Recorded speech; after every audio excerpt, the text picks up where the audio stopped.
Your kid asks you to play, except your body's calculating threat levels from this morning's dead naming, while your brain's running the full cost-benefit analysis of correcting pronouns at pickup versus having enough bandwidth left to actually be present during fucking dinosaur time. Your child just wants you here, now. You're miles away, drowning in survival calculations cis parents never run. This is transparenting with trauma and depression. The absolute real shit. Transgender liberation is bound up with the liberation of everyone. Leslie Feinberg. Here's what I've learned. The disconnection isn't failure. It's your nervous system doing exactly what it was designed to do, protecting you from a world that's been hostile since the moment you dared to exist authentically. But that same protective mechanism, it's now interfering with the one thing you want most: genuine connection with your kid. What your rewired brain is actually doing to connection. You're sitting on the floor, blocks scattered. Your child is babbling, building, wanting your attention. Inside your head, a committee of past selves screaming warnings. The version fired for transitioning calculates job security. Last week's transphobic encounter stays on high alert. The depressed you whispers that you're failing at this too. 3 seconds. Your kid waits for the red block. Trans parents navigate stressors that compound exponentially: gender dysphoria, discrimination, family violence, and the constant bullshit labor of existing in a cis-normative world. Your brain isn't broken. It's fucking overwhelmed doing 2 jobs: surviving transphobia while trying to parent. There is no such thing as a single-issue struggle because we do not live single-issue lives. Audre Lorde. Depression adds another layer. It's not sadness. It's the theft of capacity needed to connect. Parental depression significantly impacts parent-child bonding through decreased emotional availability, compounding when you're already managing minority stress. The cruel mathematics. The more you need connection to heal, the less depression lets you create it. Meanwhile, your gender transition, necessary, life-saving, requires enormous emotional resources.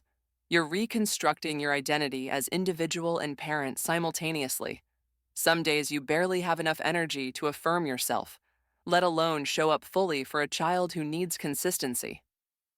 The social cost that compounds every day. Every interaction requires extra labor cis parents never consider. The pediatrician asks for mother. You calculate, correct them and risk confrontation, or let it slide and feel erosion of self?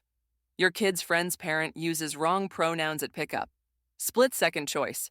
Educate and potentially endanger your child's friendships, or swallow it and carry that shit home. These micro-decisions accumulate. Barriers to gender-affirming healthcare are directly linked to increased anxiety and depressive symptoms in trans parents. Every denied claim, every doctor who doesn't understand, every form with only MF boxes becomes another goddamn brick between you and your child. The actual cost. You're managing their emotions and everyone else's discomfort with your existence.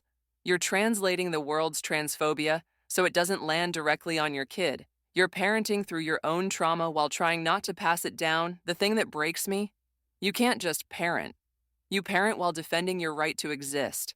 You parent while managing others' fear, confusion, hostility. You parent while fighting for basic healthcare access. Depression whispers maybe your kid would be better off without you. A lie so vicious it makes you retreat, creating the distance you're terrified of. The gap between the Instagram version and the 3 a.m. reality. They show us trans parents thriving.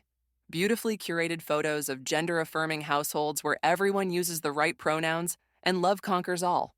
Great, I'm fucking happy for them. But they don't show you at 3 a.m., dissociating in your kid's doorway, because their peaceful sleeping face triggered a trauma response you can't name. They don't show the morning you can't get out of bed, and your 7-year-old makes their own damn breakfast. Again. What they show: brave trans parent modeling authenticity, child learning acceptance, family stronger for the journey. What it actually is: you're doing emotional calculus every time you leave the house. Your kid asks why people are mean to you, and you have to translate systemic oppression into age-appropriate language. Some days your body won't move and your mind won't quiet and your child needs you anyway.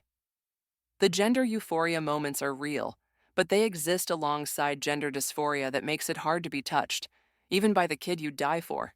Gender is a kind of imitation for which there is no original. Judith Butler. This quote matters because your transition isn't taking you away from being a real parent. You're becoming more real, more present, more capable of authentic connection. But that becoming, it's messy. It requires space. And meanwhile, you have a small human who needs you now, not after you've finished transitioning, as if that's even how it works. The intersection, where everything converges and nothing is simple. Let's talk about the feedback loop from hell. Trauma triggers intensify depression symptoms. Depression makes gender dysphoria harder to manage. Dysphoria increases social isolation. Isolation triggers more trauma responses. And round while your kid just wants someone to watch them do a cartwheel. A 2024 study found that trans parents experience significant parental stress, influenced by mental health challenges, discrimination, and family dynamics, a complex web where each factor amplifies the others. This isn't about being weak. This is about being human while carrying extra weight in a world designed to make you stumble. Hope is a discipline. Mariame Kaba, via Sarah Ahmed's citation. Hope as discipline means showing up even when your brain is screaming threat warnings. It means doing the 2-minute genuine connection exercise, even when depression insists it won't matter. It means telling your child, I'm working through some hard stuff from my past, and sometimes it makes it difficult for me to be as present as I want to be, instead of pretending everything's fine or disappearing into shame. The research is goddamn clear. Parental support predicts better mental health outcomes for everyone involved. When you prioritize your mental health care, therapy, medication, support groups, transition-related care, you're not taking away from your parenting. You're making it possible. What this journey actually teaches us. Here's what I know now. The disconnection you feel isn't permanent. It's not even really about your relationship with your kid. It's about a world that forced you to develop hypervigilance, depression, and trauma responses as survival tools. Those tools served you. They kept you alive through some brutal shit. But now they're in the goddamn way of what you need. Not, we're all in this together. Not every family is unique. Not some bullshit platitude about love conquering all. The actual truth. Trans parents carry a particular burden. We're parenting through minority stress that compounds every challenge. We're showing up for our kids while fighting for the right to exist authentically. We're managing trauma responses while trying not to pass down trauma. We're battling depression that tells us we're failing while simultaneously proving we're not, by still being here, still trying, still loving our kids through the fog. Gender is a kind of becoming or activity, not a being. There is no gender identity behind the expressions of gender. Judith Butler. What this means for parenting. You're not becoming a complete parent after you've fully transitioned, or after you've healed your trauma, or after your depression is cured. You're parenting now, in the midst of becoming, and that's enough.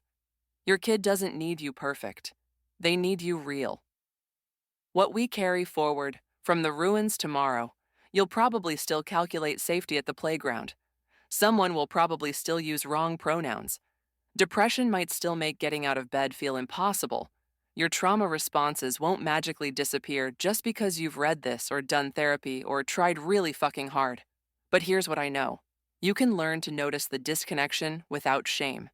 You can name the trauma response as it's happening. I'm feeling triggered right now, creating tiny spaces where new patterns can grow.